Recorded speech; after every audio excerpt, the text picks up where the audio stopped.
Hi guys, welcome back to my channel. Kelvin here. Anyone who plays LOL or any 5v5 games before will know this. Right at the beginning of the match, you are given some amount of gold. Whatever you buy with that gold can completely change the cost of the game. And that's the same thing with your first $1,000. How you choose to use it will either change your life to a whole new level or not. No pressure there, young Jedi, because in this video, I'll be showing you all the different ways you can invest your first $1,000. What's the difficulty level and what's the expected rate of return? There's a lot to talk about, so let's start right now. If it is your first $1,000, you're either a teenager, fresh grad, or baby Saudi prince. Either way, you are still probably very young, and if it's your first time seeing so much money, you will think, yes, I can buy friends, power, and everything that comes with it. But then, you quickly soon realize that you can't really do much with just that $1,000. However, as mentioned earlier, your first $1,000 can bring your life to a whole new level.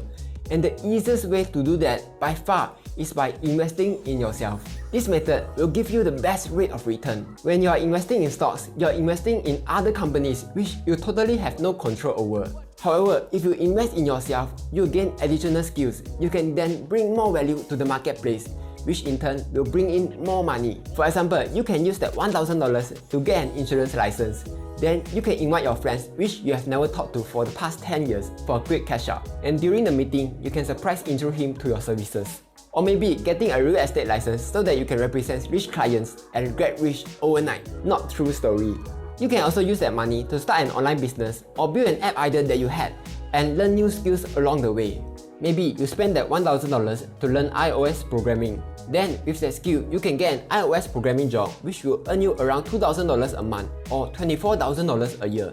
That kind of return, using just $1,000 to earn $24,000 just in the first year alone, is only possible if you invest in yourself. Where on earth can you find any investment that can give you this kind of rate of return? Not counting buying call options for Tesla, of course. On top of that, once you learn a new skill, it will belong entirely to you and no one else can take it away from you. Whatever it is, if you invest in yourself, you can expect the return to be huge. And even if you fail, the learning experience will be extremely valuable. And you know what else is valuable? A like button from you to help support the channel. Thank you. Second, pay off debts. As a Lannister once said, a Lannister always pays his debts. If you have any high interest debts that is 5%, 6% or even more, you can use that $1,000 to pay it off. For example, a credit card will charge 25% interest on the amount owed. That's more than double the average return for the S&P 500 every year. The way I see it is this: you can either use that money to invest in the S&P 500 and maybe get a 10% return. Or if you use that money to pay off a 25% high interest debt, it's as though you have made a 25% guaranteed return on your money. But a low interest debt like a HDB loan of 2.6%, personally, I would not pay it off immediately. It's still do the same thinking, would I rather use that money to earn a 2.6% guaranteed return or invest in the S&P 500 and maybe get a 10% every year? The 10% a year sounds better, right? Because once you use that money to pay off a low interest debt, your money is gone. But if you invest it, the money is still around and it will earn more money for you indefinitely. To summarize, if you have a high interest debt, pay it off immediately, otherwise the interest will eat you up alive. Third, emergency fund. This will be the most boring choice in this list, but it will be one of the most important ones. In a survey done by OCBC a few months ago, it was found out that 70% of Singaporeans do not have enough money to last more than 6 months if they lost their jobs. Among them, 18% of Singaporeans can't last more than 1 month. That's a very scary thought, especially right now during the pandemic period where many people are losing their jobs. If you're in this situation, instead of using money to invest in stocks, save that money as your emergency fund. The last thing you need is to be forced to sell your investments at a loss due to unexpected events like a car accident, choi, or losing a job, choi.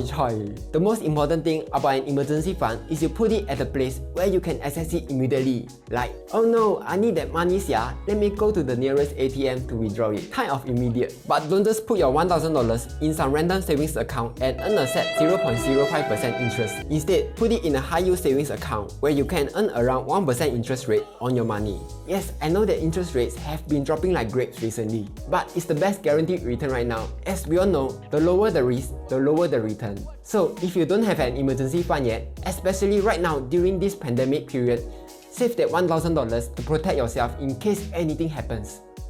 Number 4. Investment. But let's say if you don't have any high interest debts and already have an emergency fund where you can fall back to, the next thing you could do is go to the casino to win big. Just kidding guys, don't do that. You will only lose your money in the casino unless your name is Bakor.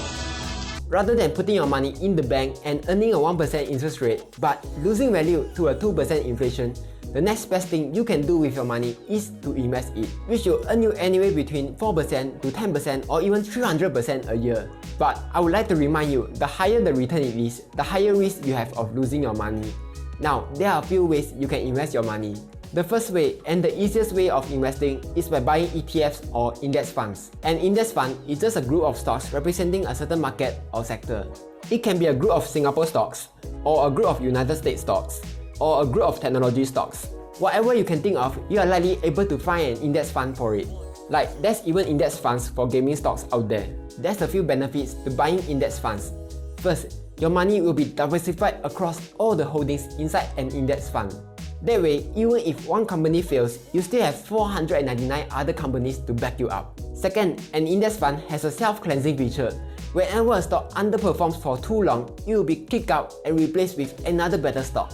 Splash! Because of that, you do not have to manage your investments. All of it is done for you automatically. The third benefit, the fee for an index fund is super cheap, like 0.1% kind of cheap. Compare that to a mutual fund which costs 1% or even more. By the way, a mutual fund is similar to an index fund where it holds a lot of stocks. But instead of doing everything automatically, there's a fund manager behind it doing all the research, buying and selling stocks. However, it has been found out that over the long term, 9 in 10 mutual fund managers had actually performed worse off than a simple automatic index fund. So if you prefer a passive, simple way of investing, go for index funds. There are a lot where you can choose from. If you believe in United States future, you could invest in WUSA. Or if you believe that technology sector will do well in the future, you could invest in SSLK. Or if you are more daring, you could invest in a higher risk but higher return kind of ETF. You can look into ARK Invest ETFs, which invest in innovation. Do check out this video here if you want to know more about ARK Invest. Besides buying ETFs, you can also buy into individual stocks where you can potentially get a much higher return but also lose a lot more money. That's because nothing is done for you automatically. So you have to do your own research and pick your own stocks. But if you pick the right stocks, like Amazon, which ran up so much these past few years, you will be a mini Tyson Ye now. But if you pick the wrong stocks, like Namcheong, you will lose a lot of money. And sometimes, the chart will even show you a middle finger. If you want to know which stocks might be good, check out my portfolio here, where I explain why I buy each stock. Or even just search around YouTube to find out what other YouTubers recommend. But always do your own research afterwards, and know that all this comes with the risk of losing money. A quick side note, if you want to invest in stocks and want to open a Tiger Brokers account, which has a cool dark mode, you can sign up with my referral link down in the description below, deposit in some money and get some free stock vouchers. Number 5. Day trading. The last method to invest your first $1,000 is to day trade it. Yes, you heard it right. I'm recommending you to try out day trading. It will give you a super high return compared to all the other noobs out there who are doing long-term investing, earning just a noob 10%. But as I've mentioned so many times, with higher returns comes higher risk of losing your money. When you are doing day trading, you are 99.9999% guaranteed to lose your money, especially if you are new to day trading. Even eToro found that 75% of traders lose money on their trading platform. But you may ask, Kelvin, if I can lose money doing day trading, why are you recommending this to me, sia? That's because there are only two possible scenarios here. First, you discover that you are a genius in day trading and have an innate talent in predicting the future. Then you will get rich super quick. Or the more likelier scenario, you will lose money, which is actually a good thing, because even if you lose that $1,000, in the grand scheme of things, that $1,000 is actually nothing. But if you have $10,000 or $100,000 and start day trading, but later found that you are just a noob, it will be too late already because you have lost so much more money than just $1,000. It actually happened to me. When I first started investing, I tried out day trading and I lost a few $1,000s. I will never recover financially from that. The reason I invite you to try out day trading is because there are many investors out there who think that they are better than other investors who have years and years of experience. It's mainly due to the Dunning-Kruger effect, where the less experience you have, the more confident you are. But when you gain more experience, you'll be like, I'm more noob than I think I am. That's when your confidence drops. When you gain enough experience, you'll then be like, A, I'm actually more pro now. Then your confidence will slowly come back up. True story, there's a term which Chinese moms always say, 不打不知死, which means if I don't beat you, you don't know the meaning of death. But seriously though, if you are interested in day trading, do try it out. Just remember to limit your losses so you don't lose everything. If you find yourself good at it, good for you. But if you find yourself bad at it, then it will be a good learning experience. It may convince you to go back to long-term investing where you will earn a more noob but more guaranteed return.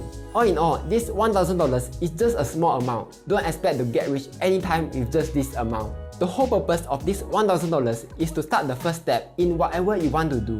And if you can build on it, it will lead you to your next $2,000 and your next $10,000, then your next $100,000. It's like a snowball. At the start, it may seem small and slow, but as it grows, your money will come in much easier and at a much quicker rate. And soon, hopefully, you'll be swimming in money. And that's all for today. Let me know down in the comments below, how did you invest your first $1,000? Like, share and subscribe as I'll be posting new videos every Monday. See ya!